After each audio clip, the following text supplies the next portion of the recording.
내 이름은 박순자. 올해 68이다. 서울 마포구에서 작은 국밥집을 하며 평생을 보냈다. 국밥집의 뽀얀 김은 벽을 누렇게 물들였고 내 얼굴엔 깊은 주름을 새겼다. 30여 년 전 남편이 공사장 사고로 세상을 떠나고 나에겐 겨우 5살이던 아들 강민혁이 남았다. 다들 과부진문턱은 닳는다고들 했지만 난 그런 소리 콧방귀도 안 뀌었다. 문을 걸어 잠그고 오직 내 가게와 내 아들만 보고 살았다. 새벽 4시 서울 전체가 아직 깊은 잠에 빠져 있을 때 나는 일어나 시장에서 가장 신선한 사골과 채소를 골라야 했다. 겨울에 칼바람이 얼굴을 애는 듯했고 여름에 무더위는 주방을 찜통으로 만들었다. 내 손은 낡은 화상 자국 위에 새로운 칼 자국이 겹겹이 쌓였고 늘 찬물에 담가두었던 관절은 비가 오는 날이면 바늘로 쑤시는 듯 아팠다. 하지만 민혁이만 생각하면 어떤 고통도 삼킬 수 있었다. 내 인생은 이렇다 쳐도 내 아들은 달라야 한다고 다짐했다. 내 아들은 가장 좋은 옷을 입고 가장 좋은 학교에 다녀서 장차 출세해야만 했다. 나처럼 평생 부뚜막 주의나 맴도는 인생을 살게 할 수는 없었다. 비싼 학원비를 대기 위해 나는 가게 영업시간을 저녁 8시에서 새벽 2시까지로 늘렸다. 밤늦게는 술에 취한 손님들이 고래고래 소리를 지르고 가끔은 주정을 부리기도 했다. 여자 혼자 몸으로 그저 웃는 나드로 물수건을 건네고 해장국을 내어줄 수밖에 없었다. 민혁이의 대학 등록금을 마련하기 위해 나는 남편이 남긴 유일한 유품인 작은 금반지까지 팔아야 했다. 그래도 민혁이는 제법 쏙 썩이지 않고 괜찮은 대학에 가더니 졸업하고는 큰 회사에 들어가 번듯한 양복을 입고 사람 구실을 했다. 그런 아들을 보며 내 평생의 고생이 모두 보상받는 기분이었다. 어느 날 아들이 최지연이라는 아가씨를 데려왔다. 얼굴도 예쁘고 말씨도 상냥한데 무엇보다 집이 건설회사를 운영하는 부잣집이었다. 민혁이가 조심스럽게 내게 말했다. 엄마, 지연이네 집이 형편이 아주 좋아요. 그런데 저희 집에 번듯한 아파트 한 채 없으면 지연이가 시집와서 고생할 거라고 생각하시는 것 같아요. 나는 알아들었다. 내 평생이 아들 고생시키지 않으려고 바친 인생 아니었던가. 나는 한치의 망설임도 없이 내 평생이자 전 재산이었던 국밥집을 팔았다. 그 가게는 남편과 나의 사랑이 시작된 곳이었고 나 혼자 아들을 키워낸 전쟁터였으며 내 모든 청춘과 피땀이 서린 곳이었다. 계약하던 날 나는 민혁이를 부르지 않았다. 내가 우는 모습을 보게 될까 봐 두려웠다. 나는 텅 비어버린 가게 문 앞에 홀로 서서 기름때에 검게 그을린 간판을 마지막으로 어루만졌다. 마음 한구석이 텅 비어버린 것 같았다. 가게를 판 돈에 내 모든 저축을 더해 강남에 있는 고급 아파트의 계약금을 치러주었다. 나는 마포구의 낡고 허름한 작은 아파트로 이사했다. 조그만 베란다에는 햇빛조차 인색하게 아주 잠깐만 머물다 갔다. 이사하는 날 민혁이와 지연이가 잠시 들렀다. 지연이는 미간을 찌푸리며 코앞에서 손부채질을 하며 말했다. 어머님, 여긴 냄새가 너무 심한데 지내실 만하시겠어요? 나는 웃으며 말했다. 괜찮다, 괜찮아. 예전에 살던 옥탑방보다야 훨씬 낫지? 그 후로 그들은 발길을 끊었다. 바쁘고 자신들의 삶이 있다는 걸 나도 알았다. 자식은 자식의 복이 있는 법이니 내가 그들에게 짐만 되지 않으면 그것이 가장 큰 복이라고 스스로를 위로했다. 눈 깜짝할 사이에 추석이 다가왔다. 우리 가족에게 가장 중요한 명절이었다. 나는 명절 일주일 전부터 분주하게 움직였다. 사돈댁이 까다롭다는 걸 알기에 일부러 시장에 가서 가장 비싼 밤과 갓 나온 잣을 사고 찹쌀가루도 제일 좋은 것으로 골랐다. 나 혼자 반죽하고 소를 만들고 예쁜 모양으로 하나하나 빚어내느라 이틀을 꼬박 보냈다. 정성껏 만든 커다란 송편 한 상자. 이게 내 마음이고 그 어떤 비싼 선물보다 값지다고 생각했다. 추석 당일 나는 가장 좋은 옷을 꺼내 입고 묵직한 음식 상자를 조심스럽게 들고 1시간이 넘게 지하철을 타고 강남에 있는 그들의 집으로 향했다. 문을 열자마자 사부인이 나를 반갑게 맞았지만 그 반가움 속에는 사람을 아래로 훑어보는 듯한 시선이 느껴졌다. 그 집 거실은 내가 살던 낡은 아파트 전체 면적만큼이나 넓었고 반짝이는 대리석 바닥에는 사람 그림자가 비쳤으며 크리스탈 샹들리에는 눈부신 빛을 뿜어냈다. 나는 주눅이 들어 슬리퍼로 갈아 신었다. 몇 년째 신어온 내 낡은 헝겊신이 이곳의 모든 것과 어울리지 않는다는 느낌이 들었다. 음식은 이미 가득 차려져 있었다. 모두 고급 식당에서 주문한 것들이었다. 내가 가져온 송편 상자는 식탁 구석에 놓여 너무나 초라하고 심지어 궁상맞아 보이기까지 했다. 식사 자리에서 사부인은 화려하게 포장된 상자에서 작은 홍삼 농축액병을 꺼내 사돈 어른에게 건넸다. 목소리는 크지 않았지만 모두에게 똑똑히 들릴 정도였다. 여보, 이거 시간 맞춰 잘 챙겨 드세요. 지연이랑 민혁이가 몇백만 원이나 주고 사온 거래요. 요즘 제일 잘 나가는 브랜드라나. 자식들이 참 효심이 깊어. 누구네 자식들처럼 부모 등골이나 빼먹는 게 아니고 말이야. 그녀의 시선이 슬쩍 나를 향했다. 가슴에 바늘이 박히는 듯 따끔했다. 사돈 어른은 한 모금 마시고는 과장되게 입맛을 다셨다. 다르긴 다르네. 마시니까 온몸이 따뜻해지는 것 같아. 민혁아, 신경 써줘서 고맙다. 강민혁은 허리를 꼿꼿이 펴고 의기양양한 표정을 지었다. 아버님, 어머님, 두 분께서 좋아하시면 됐습니다. 돈이야 뭐, 두 분 건강이 우선이죠. 며느리 최지연도 웃으며 거들었다. 맞아요, 아버님, 어머님. 두 분만 기쁘시다면 저희는 얼마든지 쓸 수 있어요. 온 가족이 화기애애한 모습이 마치 완벽한 그림 한 폭 같았다. 그리고 나는 그 그림 위에 묻은 어울리지 않는 오점이었다. 나는 식탁 구석에 놓인 내가 직접 만든 송편을 보며 만감이 교차했다. 평생을 힘들게 일하고 가게를 팔고 모든 것을 바친 것은 아들이 오늘처럼 그의 장인, 장모에게 효도할 수 있게 하기 위함이었다. 질투가 아니었다. 그냥 마음이 아팠다. 아들이 이제 막 사회생활을 시작했고 그 아파트 월세 부담이 얼마나 큰지 알고 있었기 때문이다. 나는 참지 못하고 나지막이 한숨을 쉬며 아들에게 말했다. 민혁아, 살림은 알뜰하게 해야지. 효도도 좋지만 그런 헛돈은 쓰지 마라. 너희 둘 다 돈 버느라 힘들잖니? 내 목소리는 아주 작았지만 그 순간의 정적 속에서 유난히 날카롭게 들렸다. 최지연의 얼굴에서 미소가 순식간에 굳었다. 그녀는 탁 소리를 내며 젓가락을 내려놓았다. 나를 보며 입가에 냉소를 머금고 비꼬는 투로 말했다. 어머님, 지금 무슨 뜻이세요? 저희가 저희 부모님께 효도하는 게 언짢으세요? 아니면 저희가 어머님께 사드린 선물이 변변찮아서 서운하시다는 말씀이세요? 그녀의 말은 독을 바른 칼날처럼 정확하게 내 심장을 찔렀다. 내가 언제 선물을 따졌던가? 나는 그저 내 아들이 안쓰러웠을 뿐이다. 입을 열어 해명하려 했지만 목구멍에 무언가 걸린 듯 한마디도 할 수 없었다. 사부인이 옆에서 부채질했다. 어휴, 사부인. 말씀이 지나치시네요. 자식들이 효도하겠다는데 그걸 나무라시면 어떡해요? 나는 내 아들 강민혁을 보았다. 그가 나서서 나를 위해 한마디 해주길 바랐다. 엄마는 그런 뜻이 아니에요. 라는 말 한마디라도. 하지만 그는 그러지 않았다. 그의 얼굴은 수치심이 아닌 분노로 시뻘개져 있었다. 장인, 장모 앞에서 내가 자신을 망신시켰다고 생각하는 듯 했다. 그는 자리에서 벌떡 일어섰다. 내가 어릴 때부터 봐온 그 얼굴이 지금은 분노로 일그러져 낯설기만 했다. 아들은 내 코앞에 손가락질을 하며 내가 한 번도 들어본 적 없는 혐오와 분노가 가득한 목소리로 소리쳤다. 엄마, 제발 여기서 쪽팔리게 좀 하지 마. 쪽팔리게. 그 두 단어가 쇠망치처럼 내 가슴을 내리쳤다. 내가 정신을 차리기도 전에 바람을 가르는 소리와 함께 손바닥 하나가 내 뺨을 향해 날아왔다. 짝!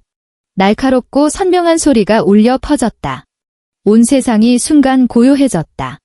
뺨이 불타는 듯한 통증, 귓가에 윙윙거리는 이명, 그리고 사돈 식구들의 노골적인 구경거리라도 난 듯한 시선이 느껴졌다. 그 시선에는 놀라움과 경멸, 그리고 그보다 더 큰 고소함이 담겨 있었다. 나는 울지도 소란을 피우지도 않았다. 눈물은 그 순간 모두 증발해버린 것 같았다. 나는 빠르게 부어오르는 왼쪽 뺨을 감싸쥐고 천천히, 아주 천천히 의자에서 일어섰다. 내 행동은 지극히 평온했고 심지어 태어나기까지 했다. 나는 내 아들, 내 모든 것을 바쳐 사랑한 그 남자를 보았다. 그의 가슴은 여전히 거칠게 오르내렸고 눈은 핏발이 선 채 나를 흉흉하게 노려보고 있었다. 나는 담담하게 말했다. 그래, 갈게. 그 말을 남기고 나는 돌아섰다. 더는 누구도 쳐다보지 않았고 식탁 구석에 싸늘하게 식어버린 송편도 챙기지 않았다. 나는 한 걸음, 한 걸음 나를 질식시킬 것 같던 그 번쩍이는 집을 빠져나왔다. 등 뒤로 문이 닫히는 순간 안에서 들려오는 의도적으로 낮춘 위로의 목소리와 지연이의 가녀린 흐느낌 소리가 어렴풋이 들리는 듯했다. 그날 밤 서울에는 추적추적 가을비가 내렸다. 나는 지하철도 택시도 타지 않았다. 그저 혼자 차가운 빗속을 걸었다. 얼굴에 떨어지는 것이 빗물인지 눈물인지 분간할 수 없었다. 뺨은 불에 댄 듯 화끈거렸지만 그깟 통증이 어찌 마음의 시림에 비할까? 나는 유령처럼 거리를 한참이나 헤맸다. 내 한평생이 영화처럼 머릿속을 스쳐 지나갔다. 나는 그를 위해 내 인생을 포기했고 모든 존엄과 체면을 버렸다. 결국 돌아온 것은 사돈 앞에서 얻어맞은 따기 한 대였다. 어둡고 작은 아파트로 돌아와 불을 켜고 화장실로 들어갔다. 거울 속에는 늙고 초췌한 얼굴이 비쳤다. 왼쪽 뺨은 시뻘겋게 부어올랐고 선명한 5손가락 자국이 끔찍하게 새겨져 있었다. 나는 거울 속의 나, 슬픔과 굴욕으로 가득 찬 그 늙은 여인을 보며 문득 낯설다고 느꼈다. 나는 강민혁을 위해 30년을 넘게 살았다. 이제 그는 따귀 한 대로 내게 알려주었다. 나라는 엄마가 그의 성공 가도의 가장 큰 걸림돌이자 그의 번듯한 삶에서 가장 창피한 존재라는 것을. 하나의 생각이 번개처럼 내 마음속 모든 혼돈과 고통을 가르고 지나가며 더없이 선명해졌다. 나 혼자 희생하고 나 혼자 감동했던 이 효도라는 이름의 사기극을 이제 끝내야 할 때였다. 다음 날 오전 초인종이 울렸다. 나는 현관문 렌즈를 통해 내 효자 아들과 며느리를 보았다. 그들은 커다란 과일 바구니를 들고 잘 짜인 각본처럼 죄책감 가득한 표정을 짓고 있었다. 나는 바로 문을 열지 않았다. 먼저 거울 앞으로 가서 내 얼굴을 꼼꼼히 살폈다. 하룻밤 사이에 붓기는 좀 가라앉았지만 5손가락 자국은 멍이 들어 시퍼렇게 변해 더욱 끔찍해 보였다. 좋아, 이래야 더 설득력이 있지?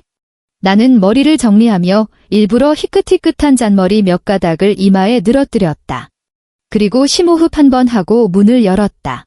문이 열리는 순간 강민혁이 털썩 소리를 내며 내 앞에 무릎을 꿇었다. 그는 내 다리를 붙잡고 3살배기 아이처럼 통곡했다. 엄마, 제가 잘못했어요. 제가 사람이 아니에요. 어제 술에 너무 취해서 회사 스트레스도 너무 심해서 제가 잠깐 미쳤었나 봐요. 엄마, 저를 때리세요. 욕을 하세요. 제발 저를 외면하지만 마세요. 그의 울음소리는 매우 컸고 가슴을 치며 후회하는 모습이 극에 달한 듯 보였다. 예전 같았으면 나는 아마 마음이 아파 그를 일으켜 세우고 함께 울었을 것이다. 하지만 지금 나는 그저 그를 내려다볼 뿐이었다. 내 무릎에 얼굴을 묻고 표정을 감춘 그를 보며 내 마음은 차갑게 식어 있었다. 옆에 있던 최지연도 얼른 몸을 낮추며 적절한 걱정과 자책이 담긴 표정을 지었다. 그녀는 나를 부축하려 손을 뻗었지만 나는 슬쩍 피했다. 그녀는 어색하게 손을 거두고는 거의 애원하는 듯한 말투로 말했다. 어머님, 민혁 씨 너무 나무라지 마세요. 어제 돌아와서 계속 자기 뺨을 때리면서 어머님께 죄송하다고 했어요. 다 저 때문이에요. 제가 아니었으면 어머님하고 민혁 씨가. 어머님, 저희 다 한 가족이잖아요. 이번 한 번만 용서해 주세요. 그녀는 말하면서 곁눈질로 내 뺨의 상처를 훑었다. 그 눈빛에 스쳐 지나간 것은 안타까움이 아니라 형용할 수 없는 마치 계획대로 되었다는 듯한 만족감이었다. 나는 그들의 환상적인 연기를 보며 속으로 냉소했다. 술에 취해서, 스트레스가 심해서, 그런 변명을 그들 자신은 믿을까? 남자는 아무리 만취해도 늙은 어머니에게 쉽게 손을 대지 않는다. 그의 잠재의식 속에 이 어머니가 이미 하찮고 심지어 짐덩어리라고 생각하지 않는 이상은? 하지만 나는 그들을 추궁하지 않았다. 나는 그들의 각본에 맞춰 상처받고 어찌할 바를 모르면서도 마음 약한 늙은 어머니를 연기했다. 나는 강민혁이 내 다리를 붙잡고 5분 동안 실컷 울게 내버려 둔 뒤에야 힘없고 쉰 목소리로 입을 열었다. 일어나라, 바다닥 차다. 강민혁이 고개를 들었다. 눈은 토끼처럼 빨갰고 얼굴에는 눈물 자국이 가득해 정말로 가련해 보였다. 내가 입을 열자 그의 얼굴에 즉시 희색이 돌았고 허둥지둥 일어섰다. 최지연은 이때다 싶어 과일 바구니를 식탁에 놓고 내게 물 한 잔을 따라주며 살갑게 말했다. 어머님, 물 한 잔 하세요. 어젯밤에 식사도 못하고 가셔서 저희가 밤새 걱정했어요. 나는 컵을 받지 않고 소파에 앉아 멍하니 창밖을 바라보았다. 그 작은 창문으로는 맞은편 건물의 얼룩진 벽만 보일 뿐이었다. 어머님, 정말 마음에 담아두지 마세요. 최지연이 내 옆에 앉아 더욱 사려 깊고 진심 어린 목소리로 말했다. 사실 민혁 씨랑 저랑 예전부터 상의했어요. 어머님 혼자 이 낡은 아파트에 계시는 게 저희는 너무 불안해요. 여긴 보안도 안 좋고 오르내릴 때 엘리베이터도 없잖아요. 혹시 넘어지기라도 하시면 저희는 알지도 못할 거고요. 차라리 이 집을 팔고 저희랑 같이 사시는 게 어때요? 저희 집은 넓어서 빈 방도 있고 저희가 곁에서 모시고 노후도 책임질 수 있고요. 왔구나. 여우 꼬리가 드디어 드러나는구나. 어제의 따귀와 오늘의 무릎꿇음은 모두 이 말을 위한 포석이었던 것이다. 먼저 따귀 한 대로 내 자존심과 희망을 꺾어놓고 몇 방울의 눈물과 거짓된 약속으로 내가 늙고 의지할 곳 없어 그들만이 구명줄이라고 믿게 만들려는 속셈이었다. 내 마음은 완전히 가라앉았다. 어제까지만 해도 그들에게 한 가닥 희망을 품었다면 이제는 마지막 온기마저 사라졌다. 나는 천천히 고개를 돌려 그들을 바라보았다. 내 눈빛은 공허했고 표정은 무감각했다. 마치 영혼이 빠져나간 목각 인형처럼. 나는 거의 들리지 않는 목소리로 중얼거렸다. 나는 늙었고 정신도 흐릿하고 내가 뭘 어쩌겠니? 너희들이 알아서 하렴. 이 말은 정확히 그들의 의도에 들어맞았다. 나는 강민혁과 최지연이 서로 시선을 교환하며 감출 수 없는 기쁨과 흥분으로 눈을 빛내는 것을 똑똑히 보았다. 그들은 이 늙은이가 완전히 무너졌고 완전히 굴복했다고 생각했다. 강민혁은 즉시 내 손을 잡았다. 목소리가 흥분으로 떨렸다. 엄마, 허락하신 거예요. 정말 잘 됐어요. 걱정 마세요. 저희가 꼭 잘 모실게요. 최지연도 기쁨을 감추지 못하며 맞장구 쳤다. 네, 어머님. 이제 우리 진짜 한 가족이 되는 거예요. 아무것도 걱정하지 마시고 그냥 복만 누리시면 돼요. 그들은 가식적인 위로를 몇 마디 더 건넸다.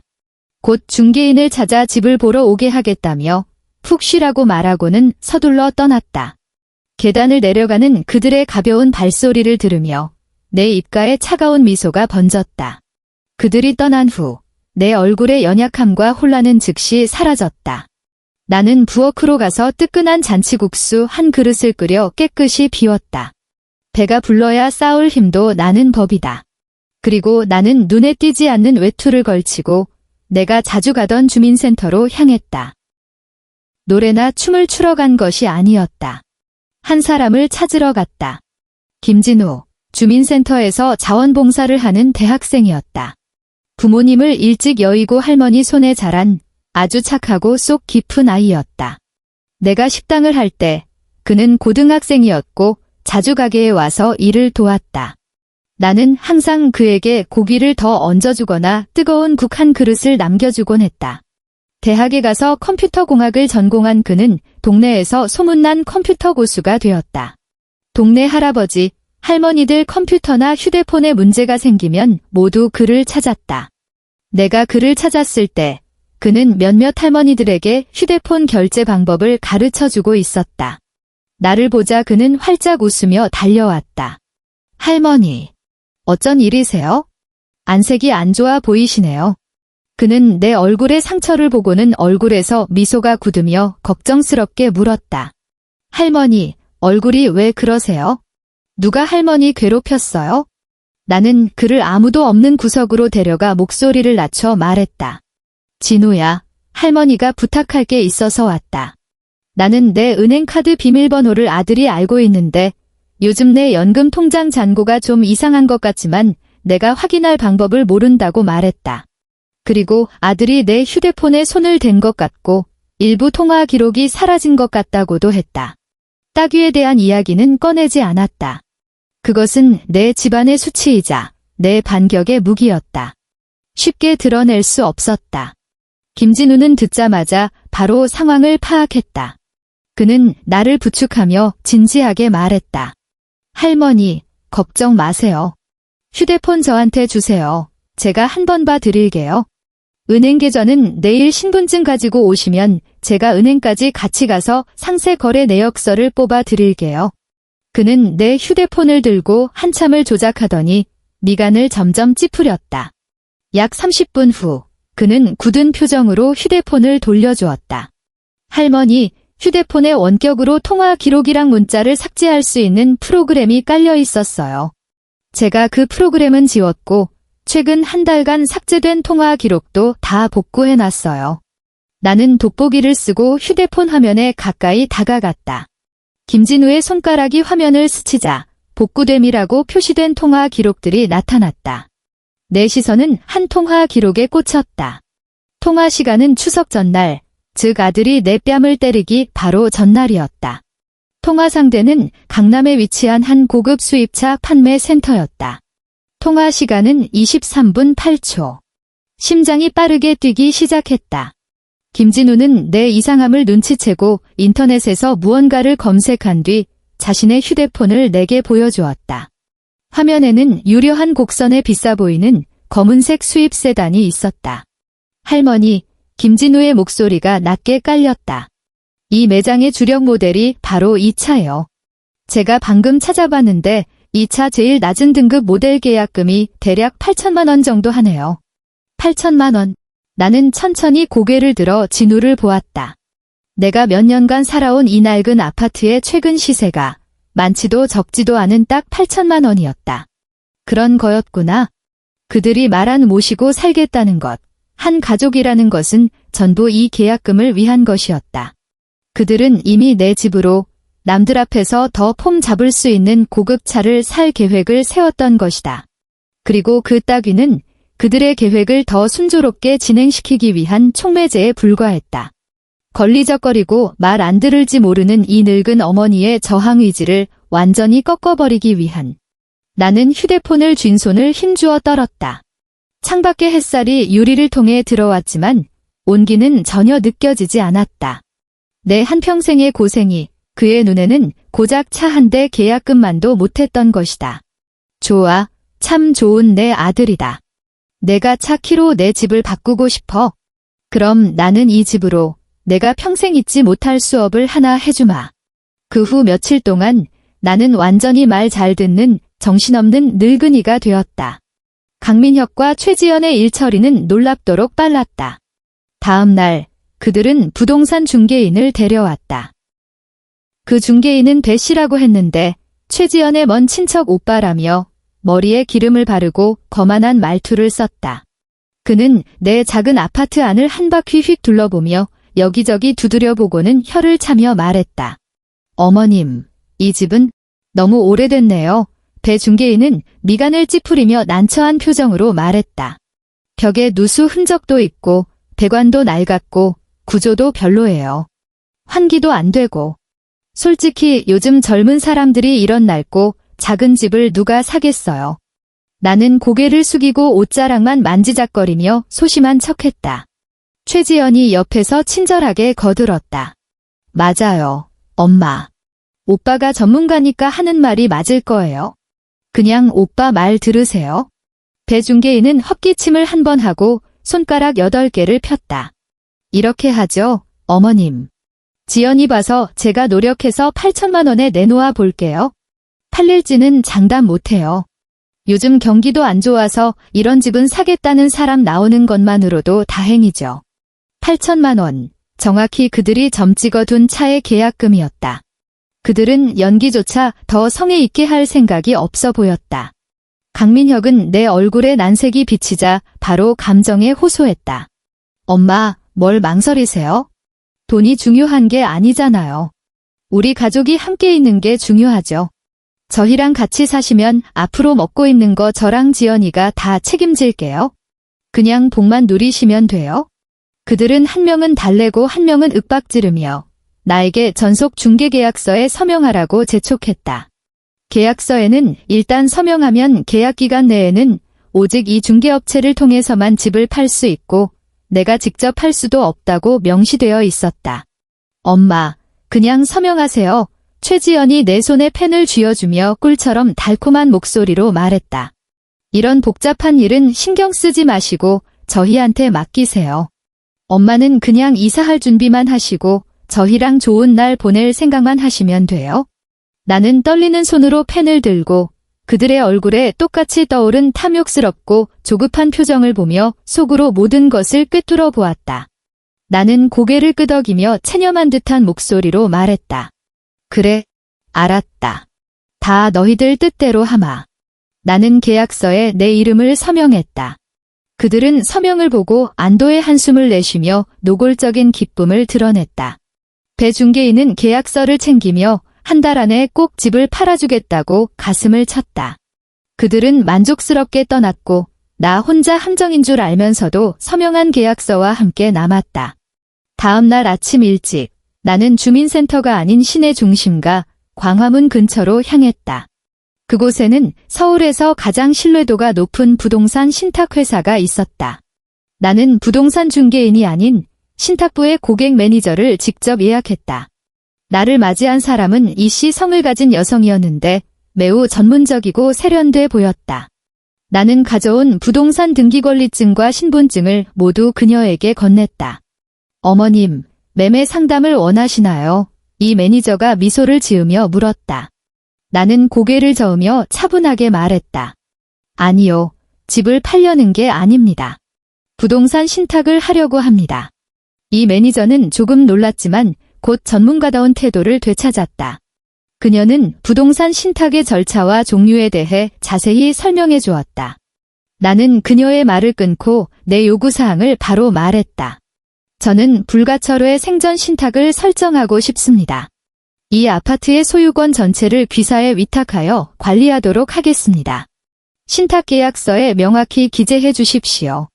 첫째, 저 박순자는 위탁자이자 제1수익자로서 제가 살아있는 동안 이 아파트에 대한 영구적인 무상 거주권을 가집니다. 둘째, 만약 제가 이사를 선택할 경우 아파트는 임대할 수 있으며 모든 임대 수익은 제 개인 소유로 하여 제 노후 자금으로 사용합니다.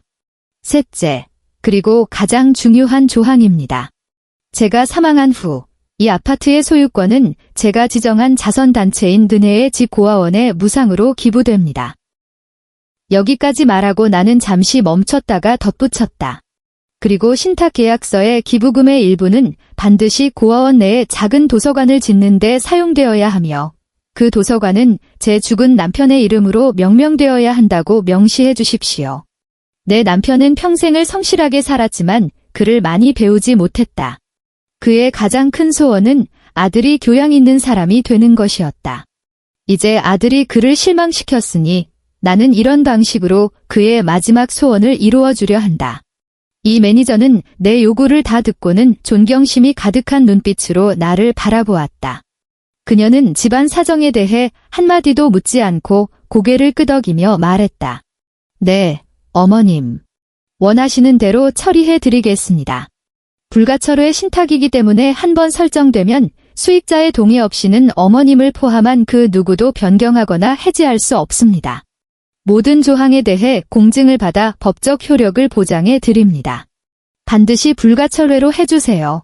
나는 단호하게 말했다. 신탁회사를 나와 나는 쉴 틈 없이 내 연금 계좌가 있는 은행으로 향했다.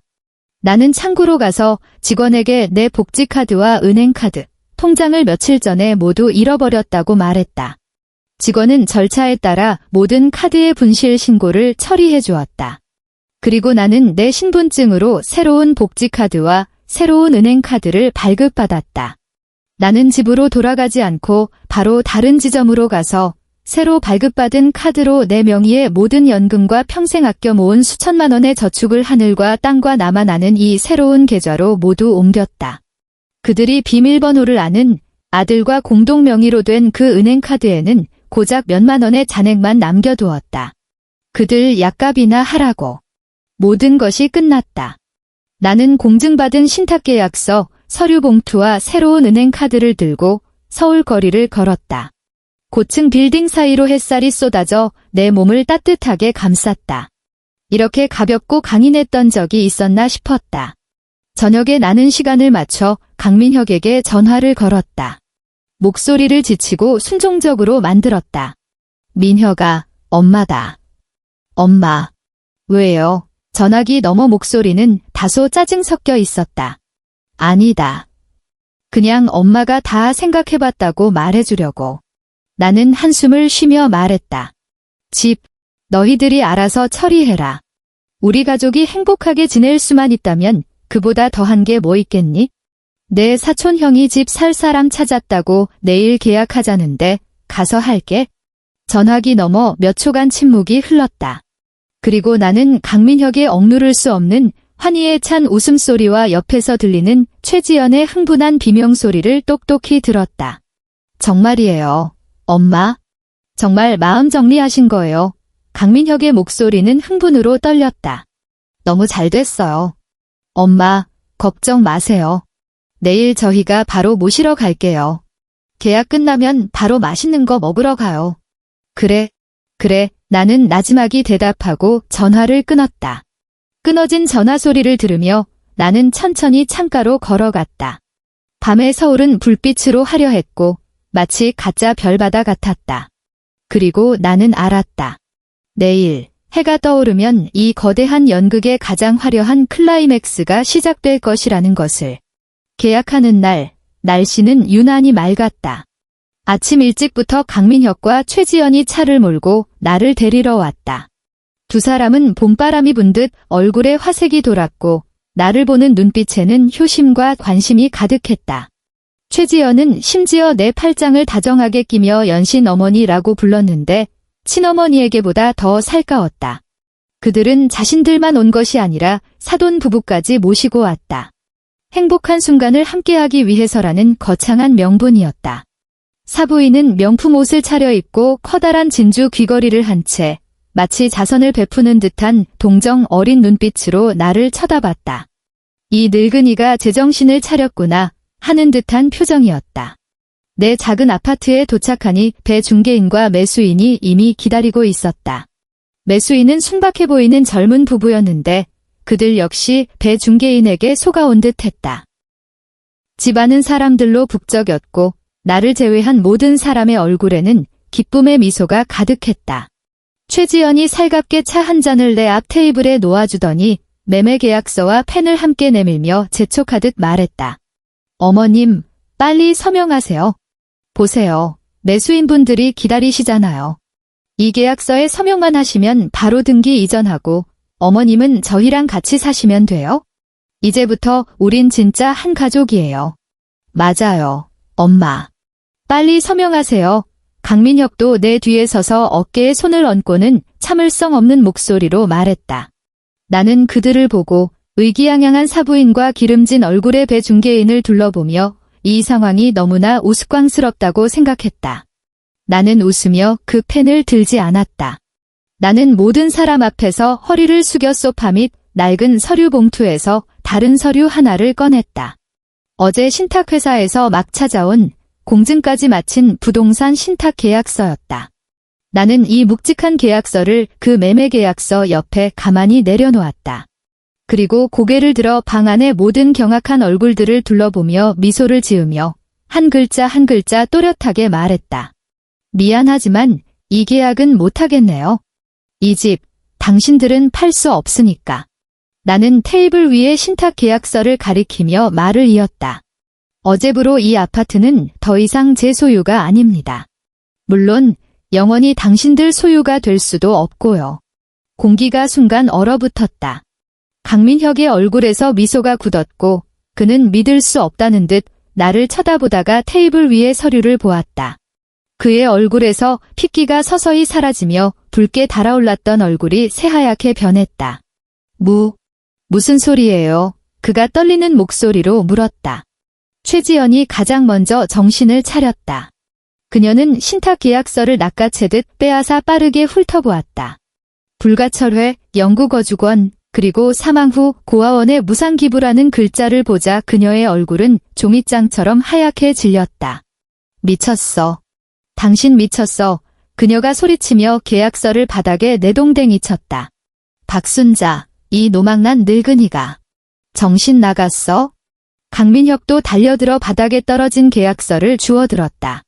피아노를 치고 서류에 서명하던 그의 손이 지금은 분노로 심하게 떨렸다. 그는 종이를 뚫을 듯이 계약서의 모든 글자를 노려보았다. 몇 초 후 그는 맹수처럼 핏발선 눈으로 고개를 번쩍 들었다. 그는 내 앞으로 달려와 격앙된 목소리로 소리쳤다. 엄마, 미쳤어요. 차라리 상관없는 남들한테 집을 줄지언정 나한테는 안 남겨줘요. 내가 엄마 유일한 아들이잖아요. 나는 차갑게 그를 바라보았다. 탐욕과 분노로 일그러진 그 얼굴을 보며 내 마음에는 아무런 파동도 일지 않았다. 아들, 나는 비웃음 가득한 웃음을 터뜨렸다. 내가 남들 비위 맞추려고 내게 손찌검한 그 순간부터 넌 더 이상 내 아들이 아니었어. 나는 일어나 그의 앞으로 다가가 눈을 똑바로 쳐다보며 그가 한 번도 들어보지 못한 얼음장처럼 차가운 목소리로 말했다. 내가 너를 30년 키웠고 너는 딱이 한 대로 내게 보답했다. 이제 나는 이 집으로 우리 30년 모자 관계를 끊어내겠다. 오늘부터 우리는 서로 빚진 것 없는 사이야. 당신, 강민혁은 분노로 온몸을 떨며 나를 가리켰지만 한마디도 하지 못했다. 그리고 나는 이미 넋이 나간 최지연을 향해 돌아섰다. 우리 집 돈이 어디로 갔는지 궁금하지 않아? 최지연은 갑자기 정신이 든 듯 가방에서 휴대폰을 꺼내 떨리는 손가락으로 모바일 뱅킹에 접속해 우리 공동 명의의 은행 카드 잔액을 확인했다. 화면에 표시된 고작 몇만 원의 잔액을 보자 그녀는 완전히 무너졌다. 그녀는 휴대폰을 바닥에 내동댕이 치며 히스테릭하게 울부짖었다. 돈이 없어. 수천만 원이 다 없어졌어. 사부인의 얼굴색은 팔레트보다 더 다채롭게 변했다. 처음에는 충격, 그 다음에는 분노, 그리고 마지막에는 모든 분노를 내 쓸모없는 아들에게 쏟아부었다. 그녀는 달려가 강민혁의 코앞에 손가락질하며 욕을 퍼부었다. 강민혁, 이 등신아. 쓸모없는 놈. 내가 다 해결됐다고 했잖아. 내 차는 어딨어. 이제 집도 없고 돈도 없는데 뭘로 차를 사? 우리를 속였어. 너희 집안은 다 사기꾼이야. 사돈어른도 화가 나 얼굴이 시퍼렇게 질려 강민혁을 가리키며 소리쳤다. 내가 정말 눈이 삐었지. 딸을 너 같은 찌질이한테 시집 보내다니. 배중개인과 젊은 부부는 이 아수라장에 완전히 얼어붙어 넋을 잃고 이 막장 드라마를 구경하고 있었다. 그들이 공들여 계획하고 기뻐했던 집주 축하 파티는 순식간에 아수라장이 되고 서로 원수가 되는 막장극으로 변했다. 강민혁은 장모에게 개처럼 욕을 먹으며 수치심에 얼굴이 일그러졌지만 한마디도 반박하지 못했다. 최지연은 바닥에 주저앉아 가슴을 치며 울면서 강민혁을 때리며 무능하다고 욕했다. 나는 더 이상 그들을 상대하지 않았다. 나는 겁에 질린 젊은 부부에게 다가가 고개를 숙여 진심으로 사과했다. 죄송합니다. 헛걸음하게 해드리고 못 볼 꼴을 보여드렸네요. 그리고 나는 문을 열고 방 안의 모든 사람에게 차분하게 말했다. 모두 돌아가 주세요. 저 피곤해서 좀 쉬어야겠습니다. 나는 그들이 잿빛 얼굴로 서로를 탓하며 내 집을 떠나는 모습을 보았다. 마음속에는 복수의 쾌감보다는 전례 없는 평온함과 시원함만이 남았다. 문을 닫자 바깥의 모든 소음이 차단되었다. 집안은 마침내 다시 조용해졌다. 햇살이 창문을 통해 들어와 바닥에, 그리고 버려진 신탁 계약서 위에 쏟아졌다. 나는 천천히 다가가 그것을 집어들고 구겨진 부분을 부드럽게 폈다. 이것은 계약서가 아니었다. 이것은 나의 독립선언서이자 내 남은 인생의 통행증이었다. 나는 휴대폰 번호를 바꾸고 내 삶도 완전히 바꿨다. 새로 발급받은 카드로 매달 꼬박꼬박 연금을 받았다. 내가 옮겨둔 저축은 내 새로운 삶을 시작하는 든든한 미천이 되었다. 내가 가장 먼저 한 일은 믿을 만한 인테리어 업체를 불러 이 낡고 허름한 작은 아파트를 완전히 새롭게 단장한 것이었다. 나는 빛을 가리던 벽을 허물고 밝은 통창으로 교체했다. 곰팡이 쓴 벽지를 모두 뜯어내고 따뜻한 미색 페인트를 칠했다. 낡은 가구를 모두 버리고 내가 좋아하는 원목 스타일 가구로 채웠다. 작은 베란다는 꽃과 식물이 가득한 미니 정원으로 꾸몄다. 인테리어가 끝나고 이 새롭게 단장한 집에 서서 햇살과 꽃향기를 맡으니 68년 평생 처음으로 진정한 내 집을 가진 것 같았다. 나는 더 이상 동트기 전에 일어나야 하는 국밥집 아줌마도 아들과 며느리 눈치를 보는 늙은 어머니도 아니었다. 나는 그냥 박순자, 나 자신을 위해 사는 자유로운 할머니였다. 나는 노인대학의 서예반과 여행반에 등록했다. 서예반에서는 마음을 다스리는 법을 배우며 한 획 한 획 평온한 세월을 생각하며 쓰니 더 이상 골치 아픈 일로 괴로워하지 않았다. 여행반에서는 은퇴한 교사, 사별한 의사 등 많은 새 친구를 사귀었다. 우리는 함께 여행하며 서로의 이야기를 나누고 누구보다 큰 소리로 웃었다. 우리는 함께 부산으로 바다를 보러 가고 경주로 벚꽃을 구경 가고 설악산으로 단풍을 보러 갔다. 내 세상은 갑자기 오색 찬란해졌다. 나는 정말로 그 그네의 집 고아원에도 찾아갔다. 원장님은 아주 온화한 분이었는데 내 손을 꼭 잡고 기부에 감사하다고 했다. 나는 의례적인 말을 하는 대신 아이들을 보고 싶다고 말했다. 아이들은 나를 무척 좋아했다. 그들은 나를 둘러싸고 쫑알쫑알 할머니라고 불렀다. 양갈래 머리를 한 작은 여자아이가 자기가 가장 좋아하는 사탕을 내 손에 쥐어주며 앳된 목소리로 말했다. 할머니, 이거 드세요. 달아요. 그 순간 내 눈시울이 뜨거워졌다. 어떤 타산도 없는 순수한 친밀함과 사랑. 이것은 내가 강민혁에게서 단 한 번도 받아보지 못한 것이었다. 나는 문득 깨달았다. 혈연이 때로는 정을 결정하지 못한다는 것을. 사랑하고 사랑받는 것이야말로 모든 관계의 기반이라는 것을. 그 후로 나는 매주 고아원에 가서 하루 동안 봉사하며 아이들에게 책을 읽어주고 글씨를 가르쳐주고 내가 잘하는 음식을 만들어 주었다. 아이들의 맑은 웃음소리를 들으며 내 마음이 가득 채워지는 것을 느꼈다. 한편 내 착한 아들과 착한 며느리의 삶은 완전히 다른 방향으로 흘러갔다. 김진우에게 듣기로 그 수입차 대출은 내 집이 당연히 팔릴 것이라고 생각했을 때 이미 신청해버렸다고 한다. 이제 계약금은 날아갔고 집도 물거품이 되어 그들은 차를 사기는커녕 일방적인 계약 파기로 막대한 위약금까지 떠안게 되었다. 그 돈을 갚기 위해 그들은 사방에 돈을 빌리러 다녔고 모든 친척과 친구들에게 손을 벌렸다. 우리 집에서 벌어진 그 막장극도 날개 돋친 듯 모든 사람에게 퍼져나갔다. 강민혁은 차를 사기 위해 친어머니를 때리고 결국 닥쳤던 게 지붕 쳐다보는 꼴이 된 불효자식으로 모두의 웃음거리가 되었다. 최지연은 큰 집에서 살고 고급 차를 몰 희망이 사라지자 모든 원망을 강민혁에게 쏟아부었다. 그들은 매일 집에서 싸우고 물건을 부수며 한때 금슬 좋던 부부는 철천지원수가 되었다. 결국 그들은 이혼에 이르렀다. 재산 분할과 채무 문제로 더욱 치열하게 싸우며 법정까지 가게 되었고 강남구의 유명한 추문이 되었다. 몇 달 후 나는 여행반 친구들과 제주도에서 휴가를 보내고 있었다. 우리는 막 한라산을 등반하고 바닷가 카페에 앉아 바닷바람을 맞으며 커피를 마시고 있었다.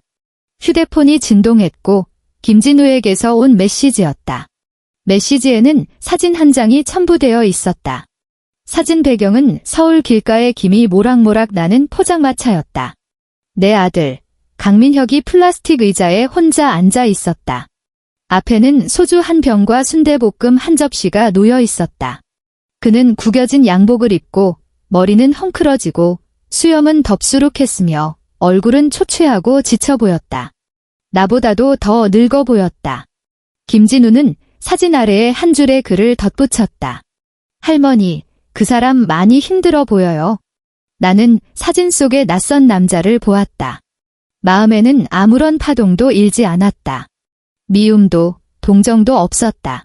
그는 그저 나와 상관없는 낯선 사람이었다. 나는 멀리 푸른 바다를 바라보았다. 갈매기가 하늘을 자유롭게 날고 있었다. 나는 손가락으로 화면을 가볍게 터치해 그 사진을 삭제했다. 그리고 김진우에게 차분하게 두 글자를 답장했다. 알았다. 나는 휴대폰을 끄고 가방에 넣었다. 선글라스를 끼자 얼굴의 절반이 가려졌고 과거의 모든 풍파도 가려졌다.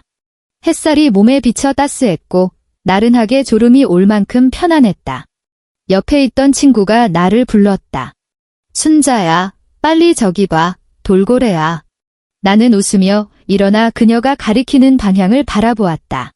그 따귀는 정말 아팠다.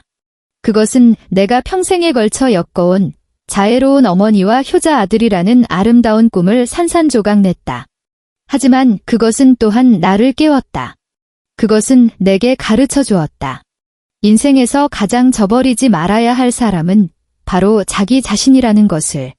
나 자신을 위해 한번 살아보는 것, 그것이야말로 그놈에게, 그리고 그 지긋지긋했던 과거에게 내가 할 수 있는 가장 통쾌하고 완벽한 복수였다. 엔드.